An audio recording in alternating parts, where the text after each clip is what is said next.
Good morning. My name is Noelani Pearl Hunt, and I'm the interim CEO of Hand in Hand Parenting. I'm so excited to get to know you today. Parenting is the most rewarding and important role I have, and I know it's for all of you. What if it was just a little easier? The Hand in Hand Parent Club gives you advice, support, and caring for the toughest, most important role that you have. Today, we're giving you a preview of the personal support that you'll receive with Hand in Hand Parenting Parent Club with a Q&A with Marilupe, an instructor with Hand in Hand Parenting.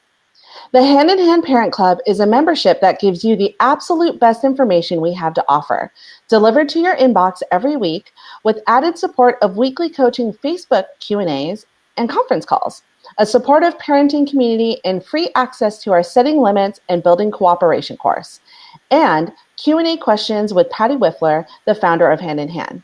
It's all accessible right by your phone. Today, we're joined by Marilupe. Marilupe is a Mexican mother living in the U.S. with her husband and two amazing daughters. She feels fortunate that she gets to share this amazing technique with you. This approach connected her with her girls in ways she only dreamed of before. Marilupe, how are you today? Hi, Noelani. So excited. Very. Great. I'm really happy to have you here today. Marilupe, how did you find Hand in Hand, and kind of what were you looking for when you were searching for Hand in Hand? Yes, I didn't even know that Hand in Hand existed, but I'm so glad I found it. I was really struggling with my girl. I wanted to connect so badly with her, and I wasn't connecting with her, and that was really frightening.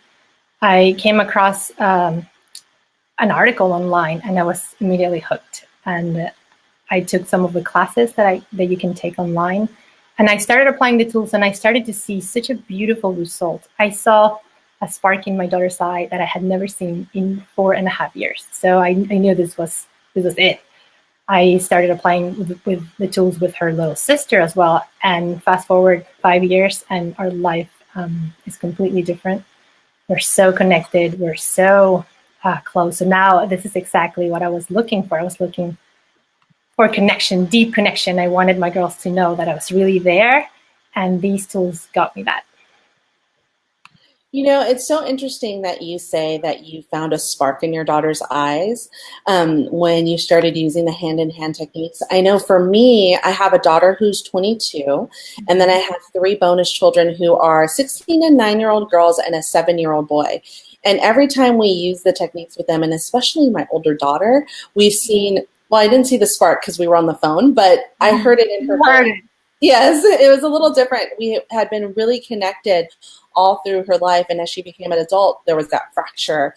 And we started using some of the hand-in-hand techniques, and I heard "I love you" for the first time in 3 years. So we heard, you know, those differences definitely come through. So Thank you for sharing your story. So why don't we get started on the questions? So last week, as you know, we did the Facebook Lives with Patty, and we had a plethora of questions that came in.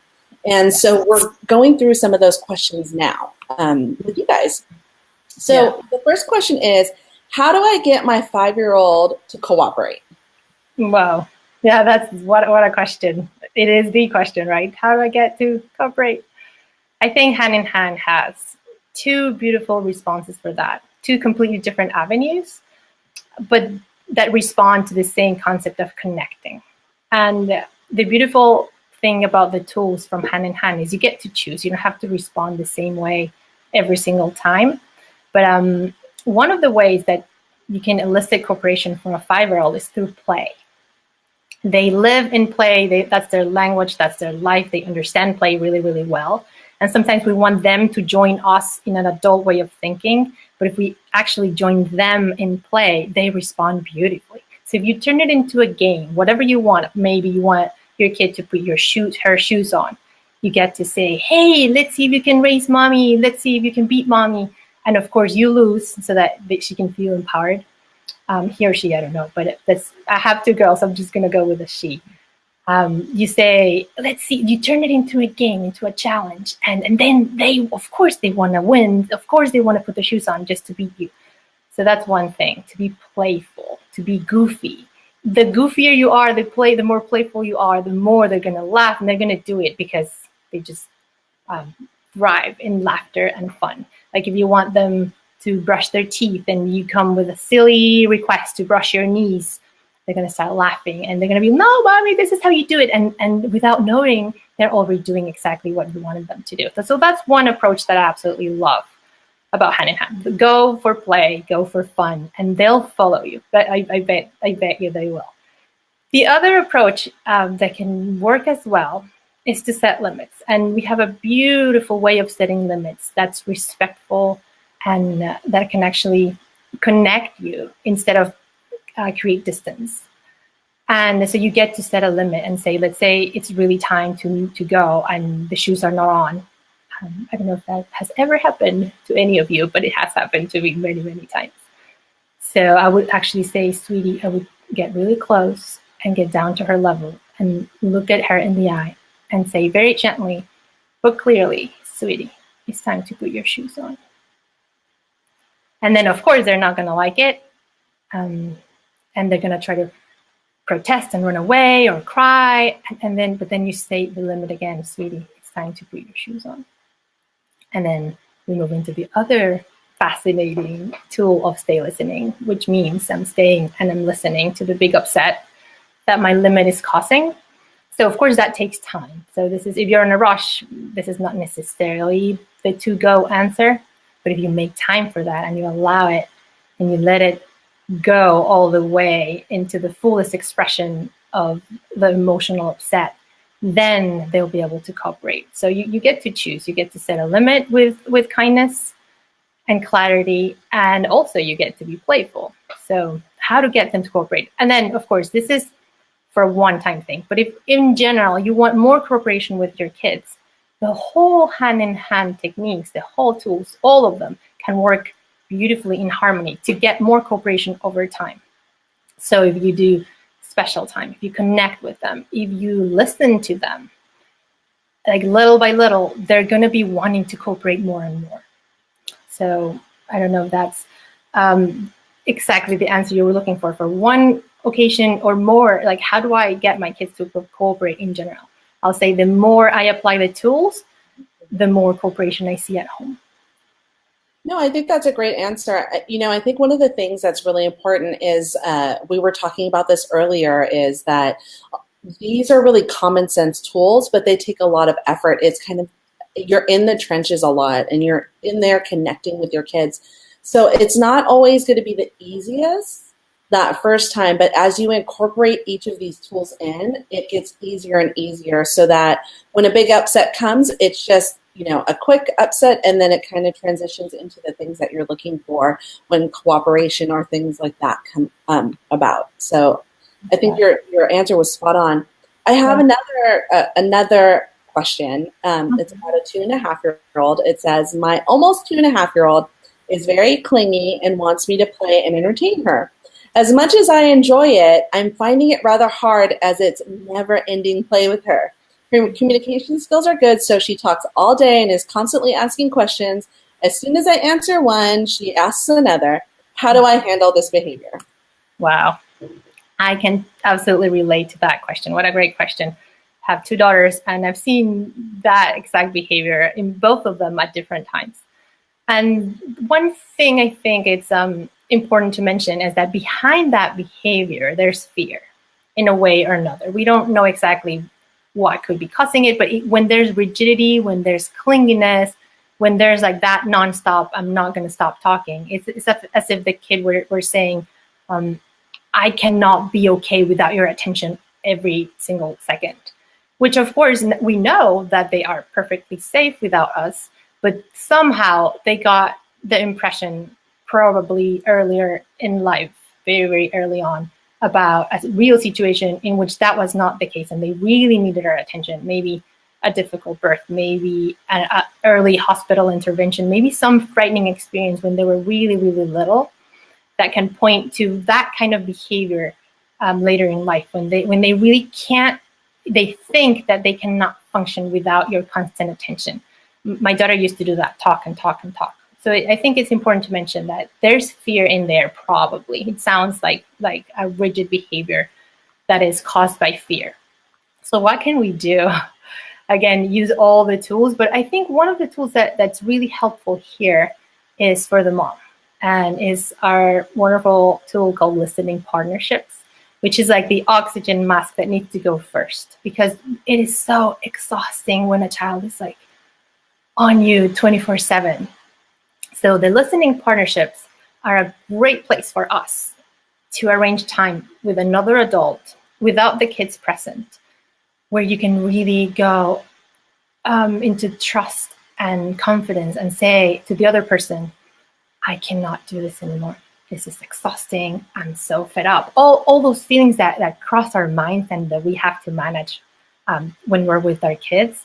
But you can go to a listening partnership and say things just the way you wanted to say them and express them and like offload them from your system so that you're not carrying them. And then when you are with your children, you have a fresher chance to interact with them in a more positive way. So first, I would say first things first, get support for yourself through the listening partnership.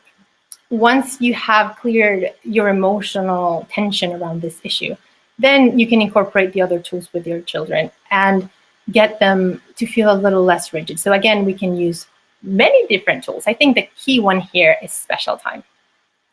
Special time to build the sense of safety. Special time. Do you want me to go a little bit about what we mean when we say special time for those viewers who might be new to the approach? Or yeah, I think that would be great. You want to give a little bit of information on it? Yes, it's my favorite tool so far. This is the tool that got me that spark in my daughter's eyes. It's a very simple, not necessarily easy, but very, very simple tool. You as an adult come to your child and say, sweetie, I have 5 minutes for you, 10 minutes for you. You get to decide when and for how long, but you call it. And then you say, I have this X amount of minutes for you. And then you say the most important question, what do you want to do? And then they get to choose. Whatever they want to do, that's fine. Whatever they want to invent, whatever they want to create, whatever they want to try for the first time, you get to say yes with such an enthusiastic way of being that you're saying yes to you. Yes, what matters to you matters to me. And you bring that attitude of delight. And for 5 minutes or 10 minutes, you are not paying attention to the door. You're not paying attention to the phone or other kids. This is like one-on-one delicious time in which you're saying to your child, I'm so here for you. And what they do is they absorb like sponges, that beautiful attention. It doesn't really matter what they choose. Whatever they say, you go for it with enthusiasm. And then to protect it, you set a timer. So when those minutes go pass by and the timer goes off, then you get to transition back into regular life. So what this does is magical. This is the tool that gets your child really know in the core of their heart that you're there and that you care and that you are giving them that attention that they seem to be so needy for. So you are giving it, you're giving it willingly, and they can't miss it because you name it and you say, this is Susie and Mommy's time or special time. You give it a name and a time frame. So you're protecting it so they know they can count on you and they know they can count on this very special interaction. So when you do special time frequently, the child seems to relax a little bit and to really know in their core that you're there. So they don't need to be so clingy because you're giving them that attention, but willingly and in a more palatable way. So I guess this is, again, a long-term project, a long-term question. You can get time for yourself first with the listening partnership and then give the child special time. And with that, the trust is going to build, and then they're going to be more flexible. They're going to be more relaxed, and they'll be able to play more independently and or access the big feelings that are there, because special time paves the way beautifully for stay listening. So then you can move into really listening to all the feelings that come. It's a cascade of tools that you can use. And then that's when you see the child relaxing, when they get to offload that fear that's causing the clinginess. But first, again, we go first because we cannot give that quality of attention and playfulness and beautiful presence when they have their upsets if we are not taken care of. So I would say listening partnerships first, and then connect through special time and listen to the big feelings that are the actual cause of that clinginess, and you'll see a different child. This is what I saw with my girl. And it wasn't a quick fix, as you were mentioning before. It took some months, actually. But she's a different person. I think that, it's really important to highlight the fact that we're talking about making sure that there's self-care. I think a lot of times, especially in our society here in the US, we're really taught to kind of drill down and just run yourself to E when it comes to parenting, to give. And I think that when you take a step back and you look at something like this, I look at listening partnerships as not only something that makes me able to connect to my children a little bit better and more deeply, but it also is that self-care for myself, so that I know, okay, these are the things that are me and about me. Let me offload those things, and then I can move forward with my kids and make sure that they get the things that they need. So I absolutely think that that's really important. We have a lot of questions with toddlers and adolescents. One of the questions that we got is, what's the best way to take care of emotions of a young child when a parent has to step away for a minute to take care of something while that child is crying and upset? That's such a great question. I guess, again, it's important to mention why is it so important for kids to feel that we're there? We are hardwired for connection, and our brain is scanning the environment every single second for safety. So the kid is sensing, okay, I have my adult here, everything's fine, I can relax, I can enjoy life, I can engage in other things. But first, I need to feel safe. So the adult anchors the child just by being there. When you're present, you're actually doing that with your kid.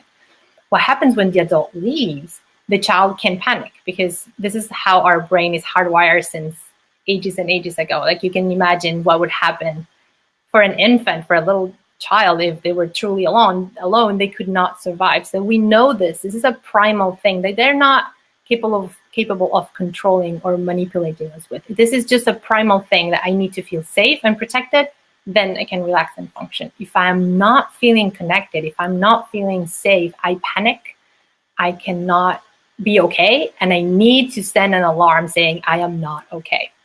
So this is what happens. This is why when you're on the phone, when you need to step out, the child freaks out, literally freaks out, because they don't know that they're safe.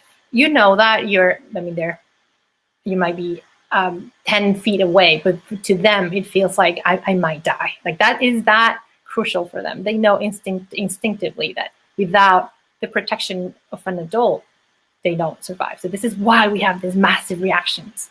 So then the question, what do I do when I need to step out? I think it's not a good idea to just disappear without letting the child know. So it's better to come to the child if you truly need to leave, maybe outside to take care of something, to actually let them know what's going to happen. It's very frightening for them. I don't know, if we're living them with another adult, with a babysitter, and we just sneak out hoping that you see them playing nicely and you think, oh, this is the perfect moment to sneak out. We say, don't do that, because of course you're trying to avoid the upset, but we're saying it's actually more helpful to come to the child and explain exactly what's going to happen. And if that brings a big upset, that's actually a great thing, because they can heal that horrible fear of being separated in the safety of your presence. So I would say, explain to the child, even to a little baby, you get to say, I need to step out for a second. I'll be right back. You're safe. Maybe, maybe you need to go to the bathroom. Go figure. And so you get to say, I'll be right back, very reassuringly. I need to step out for a moment. You're safe. I am taking care of you. I mean, ideally, there would be another adult. I don't know exactly what kind of situations, but I guess the better thing to do is to come to them and to face them and to explain to them exactly what needs to happen. And then come back and make sure you're reassuring them, because it is truly frightening for a little kid to be by themselves. Like, I know sometimes we must, even if for some reason, let's say we are at the end of our wits and we are about to lose it. It's actually a great thing, instead of coming to the child with rage or with overpowering harshness. That's a situation in which we actually advise, when you are really about to harm your child, either physically or even verbally, it's perfectly safe to step outside and take 2 minutes, even if the child is crying. So you get to say, sweetie, I need to step outside. I love you. I'll come right back. Like, there are some instances. I mean, ideally, we would have so much support that there would be other adults around us, and we would be in villages, and there would be always someone caring. But the way our society is built, we are very lonely. We're very isolated. We have so much on our shoulders, and we're juggling so many balls, doing so many tasks that sometimes we feel like, oh my God, this child needs so much. I can't. Like, we have boundaries and limits, and we're not able to be perfectly present every single minute. So I would, of course, try not to leave the child alone. But if you must, maybe for one of these reasons, maybe you're like really needing a timeout for yourself, then it's fine to say, sweetie, I'll be right back. And then come back when you're in a better position and really attend to the needs of that child who might be very emotional because you left. So I just wanted to point out why it's so hard for them when we leave. I think that that's great, a great explanation of it. I know it's so hard to be a parent alone here. It takes a village, but we really isolate ourselves, and it's just us parenting with a partner or without a partner. So one of the questions we got is kind of on that same topic. Mm-hmm. So this woman has a 3.5-year-old son, and he's the only child. She's still breastfeeding, and he sleeps with her in the master bedroom, and her husband sleeps out on the couch. Last October, he started daycare, and although he didn't make a big drama during the adjustment, he has started to now in May. He's begging her every morning to not take him to daycare because he misses her. And she took the initiative, and she bought the special course on separation anxiety, and has been trying to implement everything that she's read. She's trying every technique to try to get him dressed and go to daycare. Everything is getting old day by day, and she needs to come up with something new. She's exhausted, she's stressed, and she's sad, and she feels bad for him. And it sounds there's a little bit of frustration and guilt. She hasn't been able to sleep through the night since he's been born because he wakes up several times to nurse. She can't go anywhere without him because she wants to be with him all the time. And she said, but now here she is, and she wants to do what's best for him, and she doesn't know where to draw the line without hurting his feelings. She needs a break, a huge break. What should she do? She doesn't want to feel like she's walked out on him, but he cries, and she just needs to make him understand. She says, I want to make him understand that I want some alone time with his father so they could go out without breaking his heart. So there's a lot of, frustration and separation anxiety there. So yes. So to this wonderful mom, the first thing I would say is that you matter and that your needs matter. Everyone should get their needs met in the family. So it sounds like she's doing such a beautiful job of providing everything for this sweet child. And the big question is, so what about you? And this is, again, why listening partnerships are like the lifeline. The first thing I would say after stating you matter, and I might say that again, you matter and your needs matter, I would say try to find a listening partner. The beautiful thing, again, there's many beautiful things, but one of the most important things to say about listening partnerships is they're free exchange of time, of listening time, of precious, almost sacred space between two adults that you can set up for free, and you can set up with people that are around you in your community or people online in other continents. It doesn't really matter, because the beauty of it is you get to have a space for you. You go first. You need a space. And I think listening partnerships are the ultimate self-care tool. Of course, go for walks, try to find, exercise, meditation, whatever works for you. But I think the most relevant of all the self-care techniques out there is the listening partnership, because this is where you get to meet your needs, your emotional needs. This is where you find your voice. This is where you explore why Am I acting the way I'm acting around my child? What does this remind me of? How was my own childhood? How is it playing out right now in my interaction with my son? What am I afraid of? What I'm excited about? You get to explore that, but you only get to explore that if you get a little perspective and a little space from your child. So I think she's very clear about needing that space and claiming it. And I think that's fabulous. You need that, you get to have that. So a listening partnership, I think, would be the best safe place for her to explore, to experiment, to go deep or as deep as she wants. And that requires a lot of trust that needs to build. But it does. When you follow the guidelines about how to set up a listening partnership, we have a booklet about that. We have a phenomenal online class, self-guided, that shows you how to use this time really well, both as a listener and both as someone who is exploring the feelings. I don't know, it just, to me, listening partnerships are the one factor that transformed my whole life and that got me to the place of being able to respond differently. So this is the first thing. The second thing, it looks like you're facing what we call an emotional project, like a big project that might require lots of steps. But it is okay if you set a boundary and a limit and your child gets upset.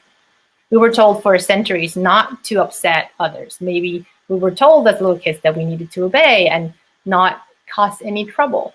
Or we were told that crying is not good. We heard that. We still hear it collectively a lot. But what we're saying here at Hand in Hand is actually those tears are not the problem. Those tears are what heal the problem. So even if you set a limit and say, sweetie, this, I don't know, let's say he needs to go to daycare and he's protesting and he's having a big emotional meltdown. That big emotional meltdown is actually the smartest thing he can do. He gets to have his feelings. That's okay.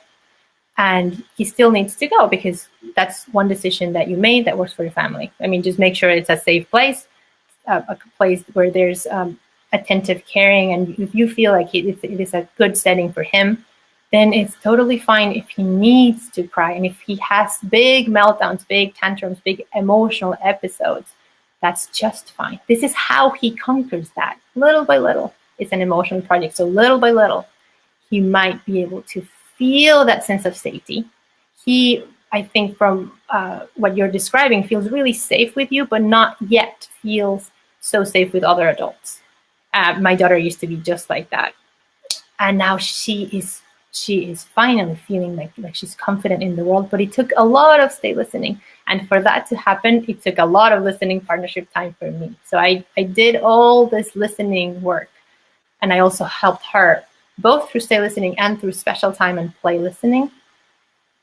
So again, all the tools working together beautifully in harmony.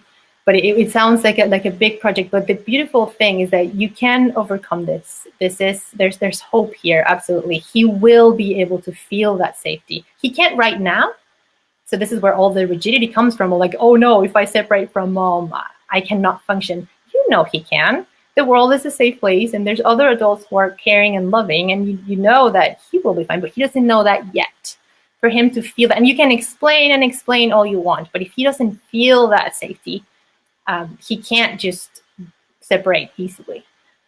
I'm so glad that she has purchased the online class, and because I think it's really relevant to hear Patty say it again and again. But my daughter, my little one, used to be just like that. Mm-hmm. And she used to have panic attacks, like throwing up from fear, eyes like orbiting from fear and panic when I dropped her off at a really sweet preschool. And now she just says like, bye mom, like nothing. But yeah. It took a lot of emotional work on my part and then on her. So it is perfectly valid to set limits because you matter too. You matter as much as your needs matter as much as his needs. So the thing is to try to balance that. Wait, how can I incorporate? How can I put myself in the equation too? That's vital. And I think the key here is to find a listening partner. You know, and the really interesting thing about the Parent Club is not only do we get these awesome Facebook Live questions and answers with certified instructors and with Patty, we are also able to help you find listening partnerships inside the parent club with other people where you can build that trust so that you can have someone who you go to, or many people that you go to, in order to ask, to offload during the listening partnerships. I know that for me, at first, the listening partnerships were a little bit weird for me. Absolutely. And, it was difficult. But what I did find is as I got more and more comfortable, I was able to let go of things that I did not know were bothering me at all when it came to my daughter. So I think that what's really important is to know that it might not work the first time, that it might take a couple times. And and this woman is a fantastic mother and very dedicated to her child. So I just want to say that she's a great mom, not to worry, and come and join the parent club, and we'll be able to help. The other really great thing about the parent club is you get a 25% discount. So you were mentioning the listening partnerships guided course that's online, the Parent Rescue Series. So we give a 25% discount on that too, just for being a part of our club.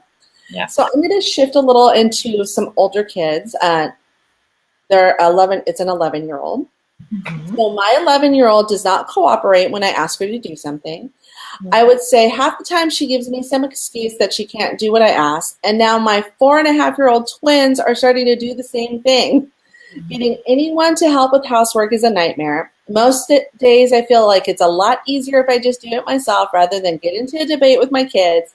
Mm-hmm. Please help me. I've tried every kind of punishment and reward system I can think of. Nonviolent, of course. We're a no-spanking household. Thank you for any help you can give. Beautiful, wonderful question, and very relevant to me. I have a 9-year-old and a 6-year-old, and yeah, that comes up in my home as well. I think the key here, I love at the end when this wonderful mom is saying, we've tried everything. And she's mentioning rewards and punishment. So I want to focus a little bit on that. Hand in Hand has a completely fresh perspective that doesn't even need rewards or punishment at all. So that's the beauty. Oh, again, I'm catching myself saying the word beauty a lot, but this is one of the most beautiful things about Hand in Hand. You don't have to punish. You don't even have to reward. So when we reward or punish, we're using extrinsic motivators. We're assuming that the child needs us to know what's right and what's wrong. And we need to either reward and say yay or make them feel miserable for not complying with the rule. So what that does is that trains them literally to look for outside approval and to do things just because I don't want to get caught. Like I know, and here's a confession, when I'm driving and there's a police officer nearby, I slow down a little bit. I drive carefully anyway, and I follow the rules because I want to. But I do catch myself slowing down a little bit just because I'm being watched. And then when I'm not being watched, I can be free and be myself again. So when we punish, what we're doing is we're just training our kids to be better at not getting caught the next time. We're not necessarily sending the message we want them to internalize. So when we use extrinsic motivators, we're just saying you need to rely on others to know what's right and to act appropriately.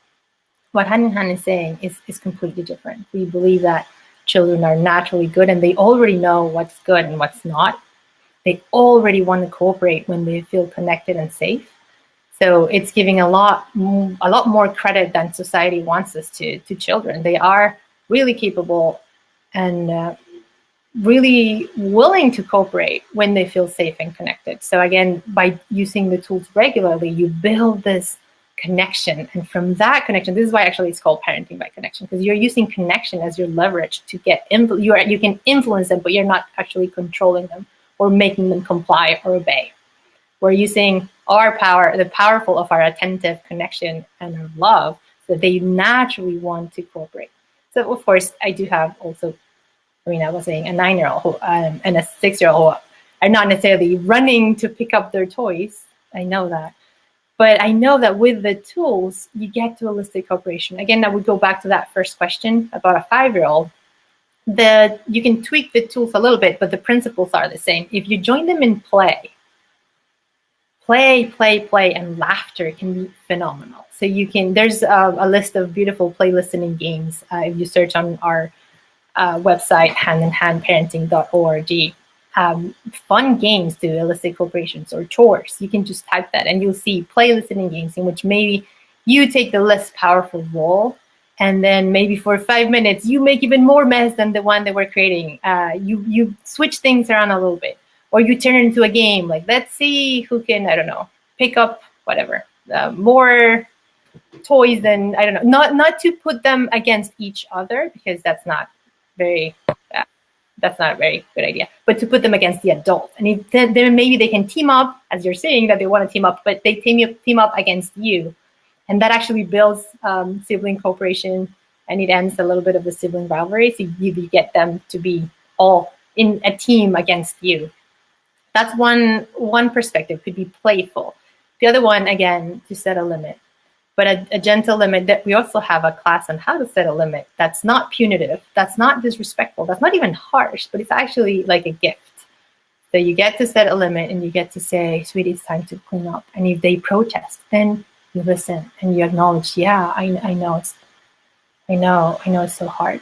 I'm really sorry, and it's time to clean up. Maybe you can say, I can help. Maybe you can, but you're not letting them like get off the hook. You get to set limits. This is not a permissive approach at all. We do get to set limits. We just don't set them with harshness. But you get to say, sweetie, it's time to clean up. And of course, they're not going to like it. But then we listen to that upset about why I don't like it, why you're the worst mother in the world, which actually is not true. They're just saying that because they need to say that in the moment. It's just like offloading, I don't know, gunk that's in their brains. Once they get to flow that freely, then they regain their sense of belonging to the family, the sense of, I want to cooperate, I matter. Because you just took the time to listen to me. You just showed me that I'm valuable, that I matter. And you stayed. This is the beauty of stay listening. And I caught myself saying beauty again. They feel that sense of belonging. And then they respond. So you can get to set a limit. You can be playful. Offering special time, regular special time softens the child and makes him or her feel so connected that they naturally want to cooperate. So again, not easy fixes, not 1, 2, 3 thingies. Is more about establishing such a sense of connection and belonging that then they naturally want to cooperate. But if you want a quick fix, I would go for play. Play is a goofy. And the sillier you can get, the goofier you can get, the more they want to cooperate. And again, here I go back to the listening part. If you feel like, I can't be playful, and they're going to feel like I'm not an authority figure, like who's in charge here, all those feelings you can bring to the listening partnership. And actually, I will say one little thing. When we're playing and when we're goofy and when we're play listening, it doesn't rob us any authority. It's actually quite the opposite. Like the brain is scanning for that safety. And if mom is being goofy, I must be really, really safe.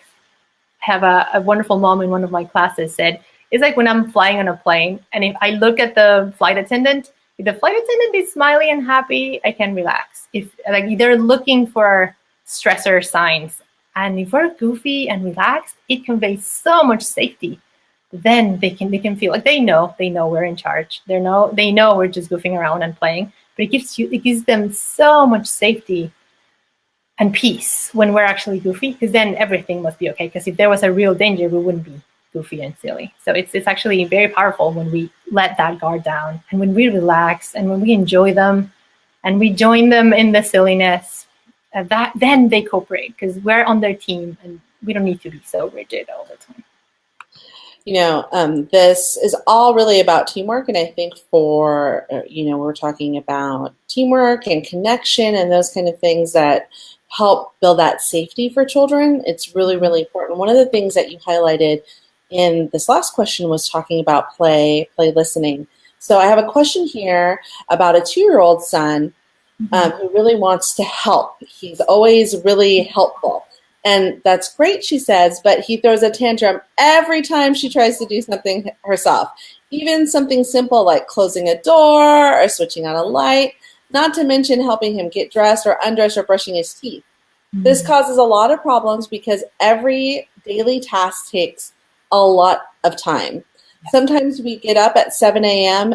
and we're ready to go out only at 11 a.m. Yes. I try to play listening, but it seems to slow us down even more. Sometimes I have to do things myself, and then, of course, I stay listen while he screams and kicks, but next time the situation is exactly the same. Could you please give me more suggestions on how I can handle this? Yeah, so I guess quoting Patty exactly, I would say this beautiful child is ripe and ready for doing emotional work. And this is how my daughter used to be as a toddler, and I didn't know about the tools. So here I was following all these rules and all these conditions that she was putting about how to do things, when to do things. So I was pretty much trying to avoid her upset because I truly believed that that was my role. But then I was starting to be like, okay, so what are we doing here? Because she was showing signs of a very rigid way of being. So that rigidity, that things have to be just this way, are telling another story about fear. This is fear. And when children start to engage in really rigid behaviors, that means they're trying to control that fear. Just like imagine a floating ball, like a plastic ball, and you want to feel them, and it's uncomfortable. So I'm just going to be so rigid because if things are just so, I won't have to feel them. So this is where rigidity comes from. So she was mentioning that she's still listening. I think, again, start warming up things with play, with special time. I would start with special time. Give special time regularly, 5 minutes every day, as much as you can, to warm up the relationship, to help him feel that you're there, that you care, that he matters, that he's safe. Because when the safety comes, he needs a lot of safety to go into that scary place and offload those heavy feelings. It's like Patty also talks a lot about the similarities between the emotional system and the digestive system. It's like things need to come out, but it's not necessarily easy for them. It's like I love to refer the example as when we need to throw up. It's uncomfortable. We don't like it. And we know it's good for us and we're going to feel better, but the actual act it's horrible, and we get scared and we don't like it. We would rather not be in that position. But once the poison is coming out, once the yucky thing comes out, oh, I feel so much better. I can function. I needed to explode. I needed to get that out. So I think this beautiful child is ripe and ready to have that emotional. That is the healing process. When we explode, when we offload, when we cry, when we rage, when we tremble, when we have all those big emotional expressions and tantrums, this is when the hurt and the actual feeling leaves our body. So we get to heal very, very frightening experience. We get to feel safer. And with that safety that we're providing as we stay listen, the child can heal really, really traumatic experiences, or not so traumatic, but whatever they're carrying that's showing up as behavior, we get to dissolve it, we get to express it, and then it leaves forever. Like, this is so therapeutic and so healing and so powerful, because the hurt comes out as the love comes in, and it looks like he's carrying a heavy load of fear. Who knows why? It doesn't really matter. And it doesn't mean that it's the fault of anyone. It's sometimes kids just acquire fear from life. And some kids are very sensitive, like my daughter was, and she was a very rigid toddler. Things needed to be just so. So by using a combination of special time, and then stay listening, lots of stay listening. So I would plan and make time for that. So I know I wouldn't pick a day in which you're rushed and you really need to go somewhere, but I would actually mentalize myself and prepare myself and be like, okay, today we're gonna stay listen. And I know she's experimenting with that. So I would just plan on it. And I'm just, if you feel like you are in a good emotional state to do that and to hold space for that without panicking, without trying to fix it, there's nothing wrong with the emotional expression. So I would set a little limit and say, maybe, no, mommy's going to be doing it this time. And then set the little limit and say, nope, I can't let you do that right now. I'm going to be turning the light on. And then, of course, because we're messing with the system to keep everything in place, it's going to crack open. And a big, massive meltdown is going to come about a little thing. And this is not exaggerating. This is the body feeling like so he needs to experience that desperation, that panic, that fear, that I can't survive, I cannot function if you do this little thing. So we get to say, no, sweetie, I'm sorry. I'm going to be doing it this time. And then have him, let him flip and have this massive emotional moment because you're making time for it. Just sit comfortably as you can, and just be present and allow for those big feelings to come out with reassuring things, mostly non-verbally. You would convey, you're safe. And then you will like say it again, like, I know you really wanted to, I don't know, turn the light on.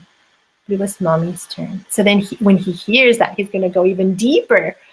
And that's actually a good thing. And if you see lots of sweat and arching the back and closing the eyes and lots of, I don't know, arching and like you see the body doing its thing, this is actually an inborn process that we have. And this is a natural and normal thing. We were told, again, for centuries to repress it and to stop it.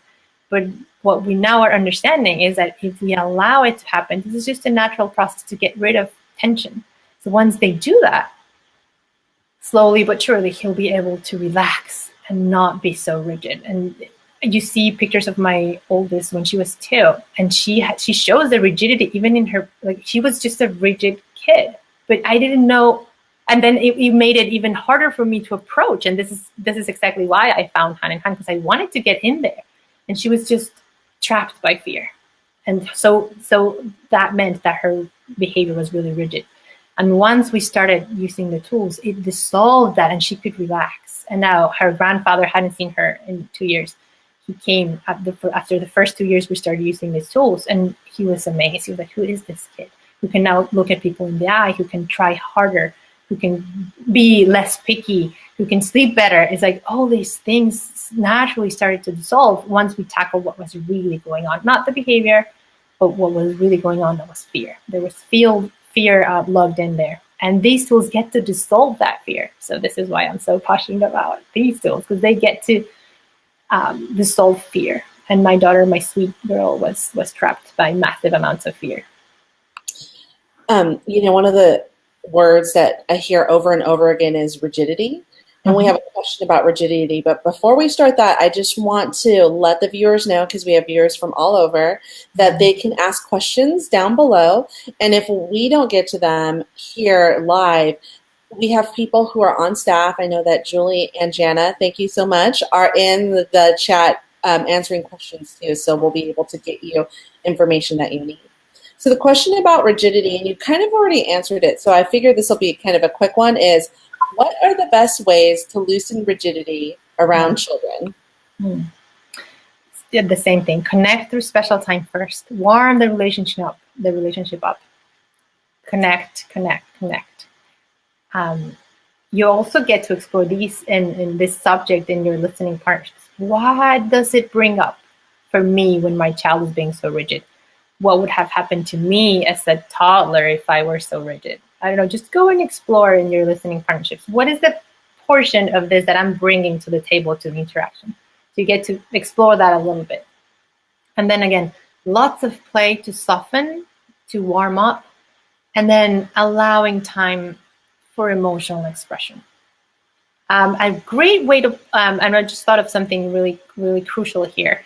When kids are really rigid, play that's very physical can be a huge savior. When you're roughhousing, when you're like giving them piggyback rides, when you're playing bucking bronco, and they cannot control that because there's, I don't know, like a sudden movement, and they get to laugh.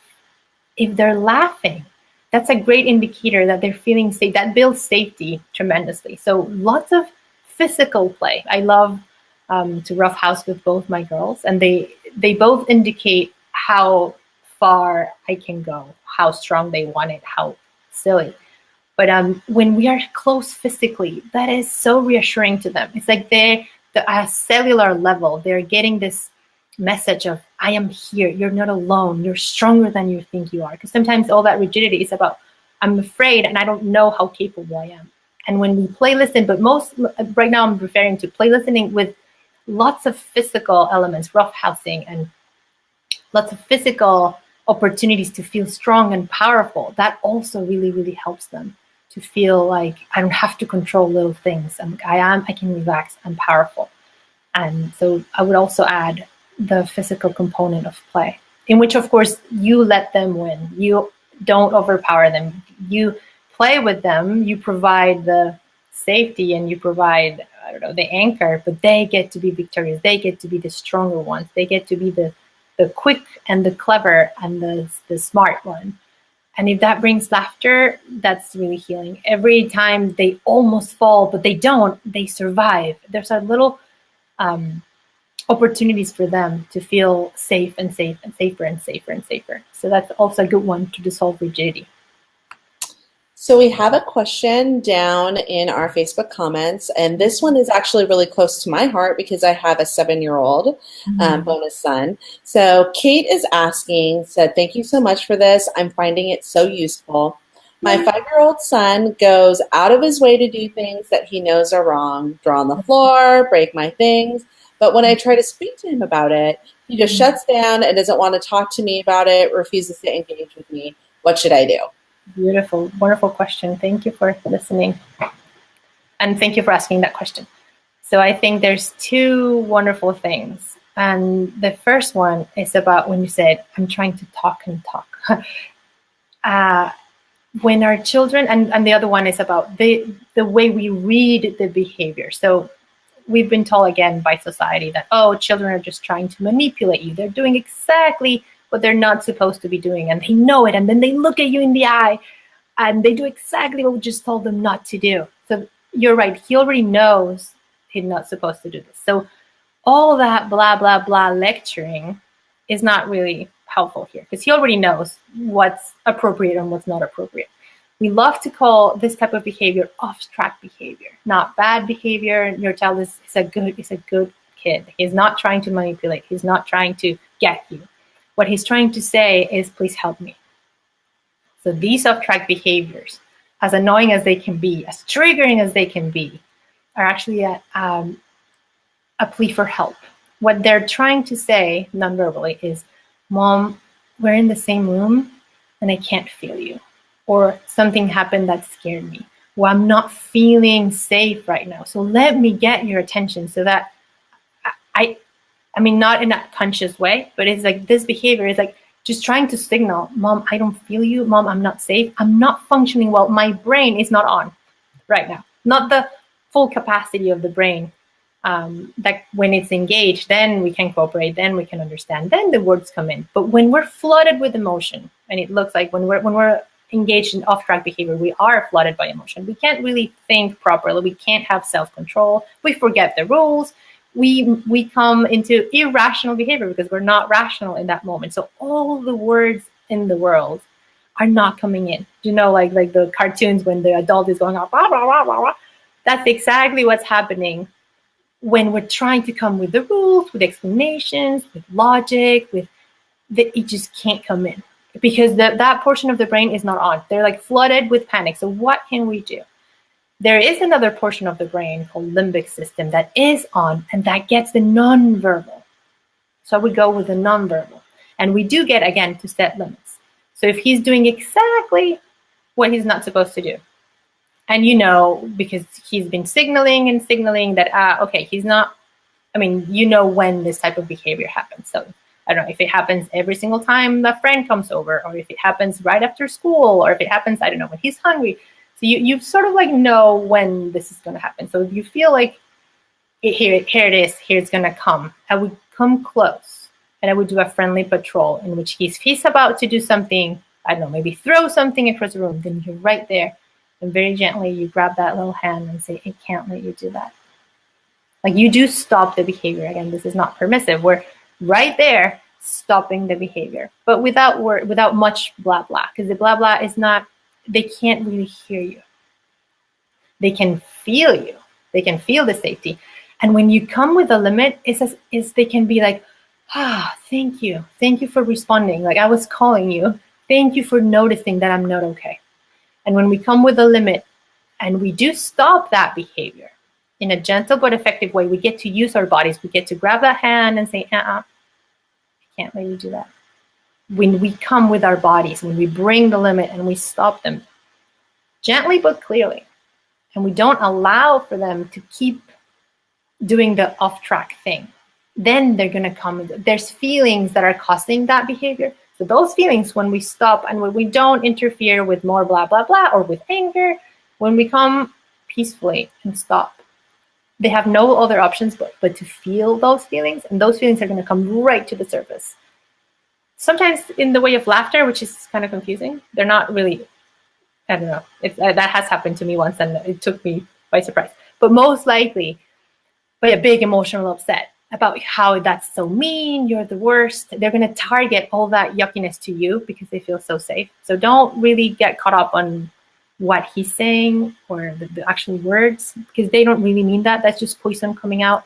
So don't get caught up in what they're saying. Just let them express that. And once all that gunk comes out, then they can feel you in the room again. That portion of the brain gets hooked on again. They're thinking, they're cooperating, they're sweet, they're relieved. Like you are actually helping them when you stop them, and you are actually saying with your signal, with your limit, that you understood the signal.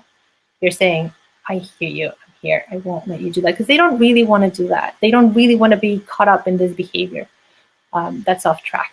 What they want most in life is to be close to us. So they would never on purpose like damage our relationship. That's just counterintuitive. They will never do that. They're just caught up in this moment of off-track behavior because they can't think right now. And when we come close and we set the limit and we listen, then they can re-engage their brain, and then they cooperate, and then they're like, oh, thank you. And then you're going to see a sweetness and tenderness and a willingness to cooperate that wasn't there before. That's such a great answer. Thank you so much, Kate. I hope that helps you. So looks like we have time for one more question. Okay. And this one has to do with meltdowns. Mm-hmm. So, and Kate, before I ask this question, just so you know that it's very, very difficult to go through frustrations and meltdowns and all those kind of things, but there's a huge support system in our parent club group. So it's $15 a month. Come over, huge support all day, every day, along with those special techniques and help on how to do special time or play listening or stay listening from our certified instructors. So we would love to see you there. Okay, so the last question is, my daughter takes, so this is a grandmother writing us, my daughter takes her 19-month-old son to the park. He wants to run everywhere, and it's not always safe to do so. When she tries to leave, he has a meltdown and won't get back in his stroller. Because of this, she doesn't enjoy taking him to the park. What can she do to calm down the meltdowns? Yeah, what a great question. Thank you. I love that it's a grandmother asking. I've been there as well. And I guess if we reframe it a little bit, I think I used to believe I was having a bad day because my child was having a meltdown. And now it's actually quite the opposite. It's like, oh, good, she's having a meltdown. So this is a good sign that we're gonna get to have a good day after.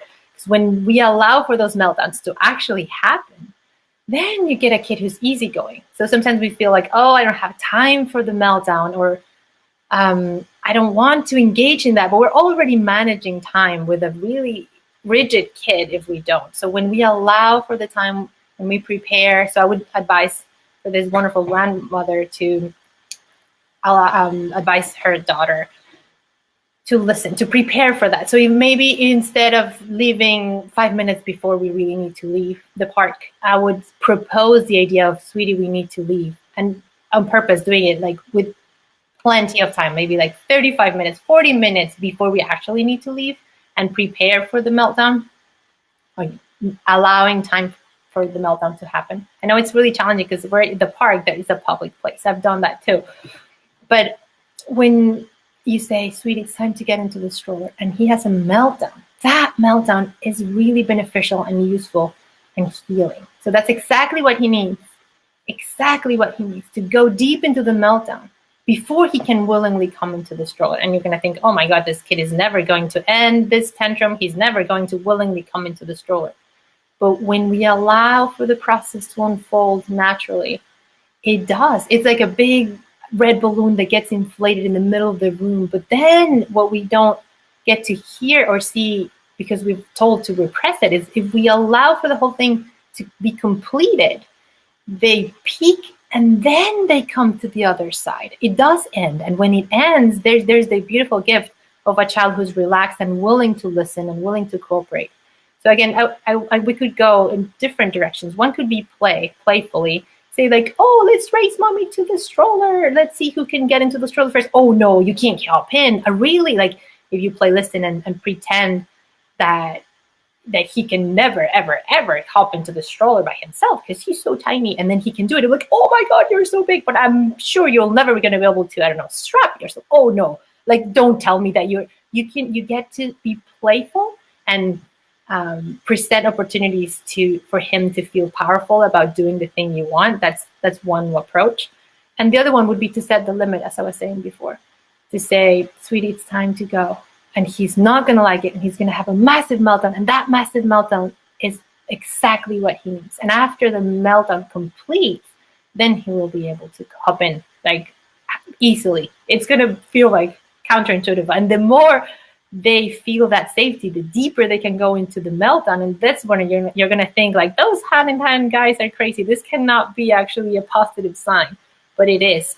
When they go into that deep emotional expression, that's exactly what they need to be able to connect again and to follow you and to feel safe and to feel relieved. And then, of course, they want to do what they want to do. And also like acknowledging, wouldn't have to fix it. You wouldn't have to make it better and say, well, if you come into the, like, give them, again, rewards. Like, if you come into the stroller, I can, no, it's like, yeah, you don't want to get into the stroller. I see. I know.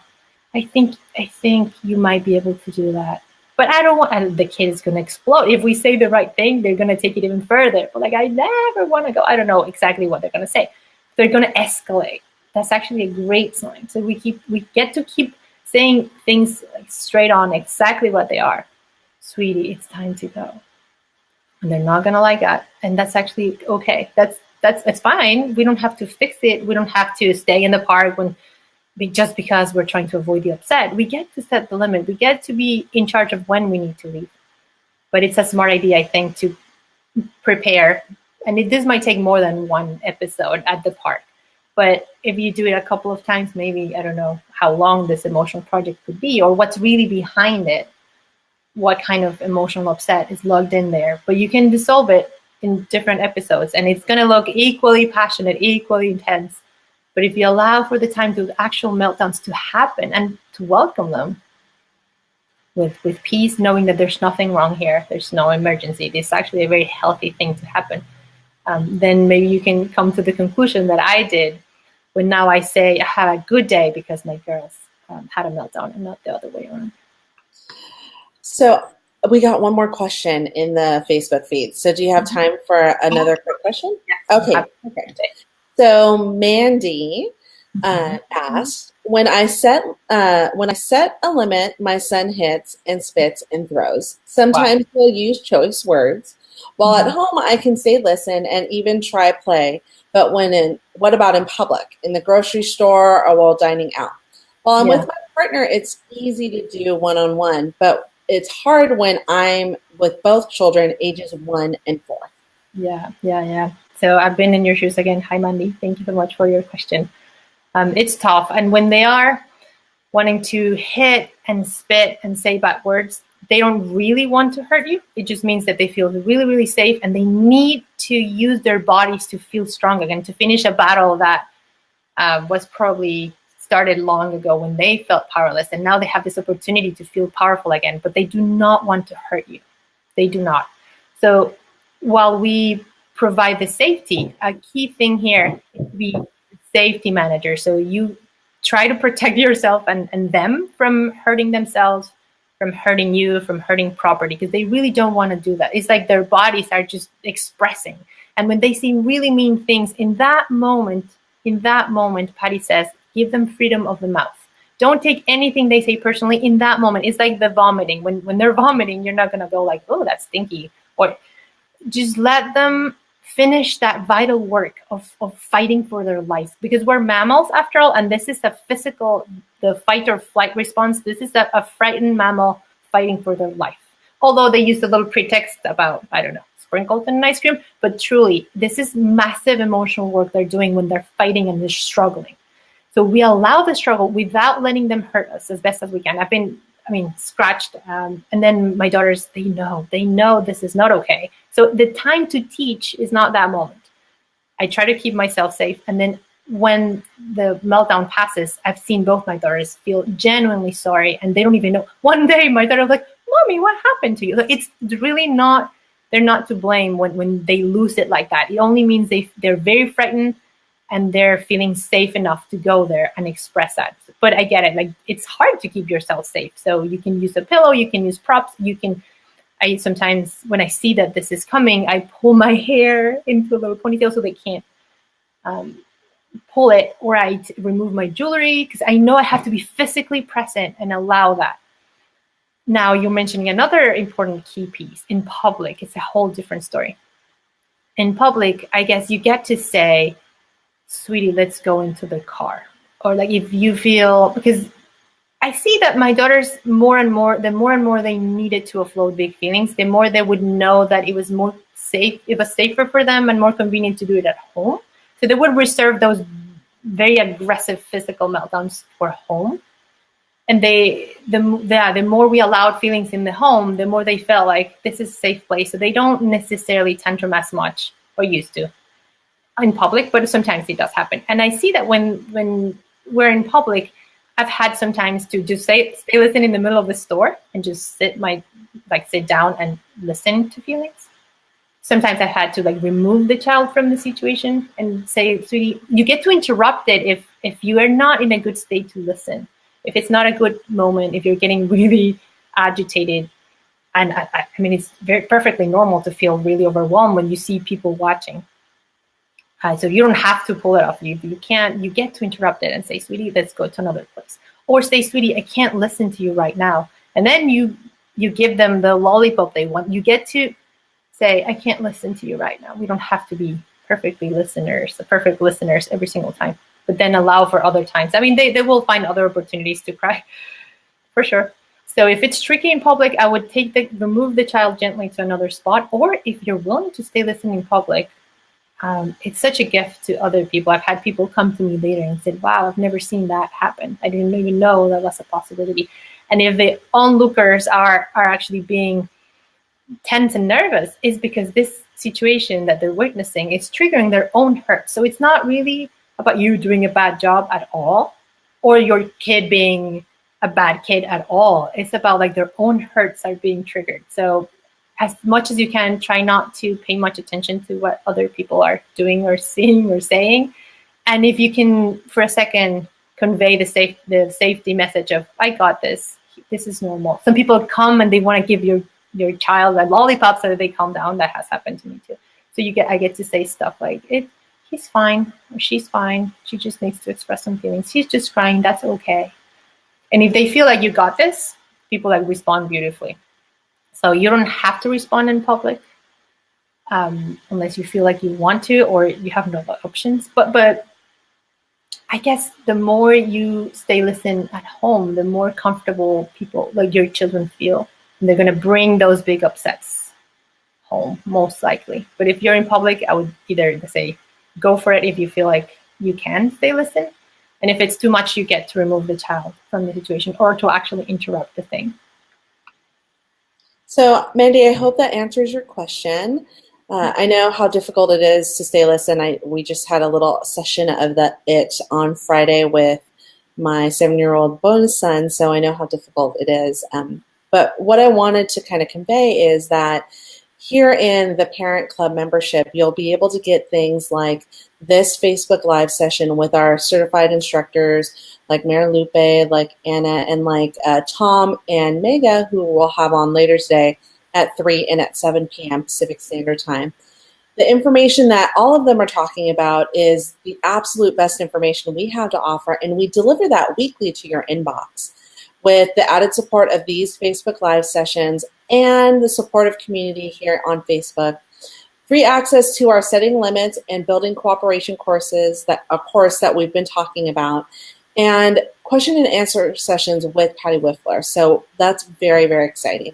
So Marilupe, thank you so much for being with us today. We genuinely we appreciate you and being a part of our Hand in Hand family. Thank you. We're wondering, I would love to end with, in the spirit of Hand in Hand, I would love to end with what's one good thing that happened maybe this weekend or today? Oh, today definitely this. For me to be able to connect with people and to reach their homes, their phones, their lives, and share this beautiful message that Patty taught me. It's just my life's joy. So today, definitely today. How about you? Today, well, I love that we're doing these 4 Facebook Live sessions because I genuinely believe in all of the tools that Hand in Hand gives. And like I say often, if it can take my 22-year-old who hadn't said I loved you for 3 years and have her say I love you in less than 3 weeks, it's worth its weight 20,000 times in gold. So it's I'm very excited about these two. Thank you. Well, thank you so much, Marilupe. Have a fantastic day. Thank you. Big hugs to everyone who's listening. Bye-bye. Bye.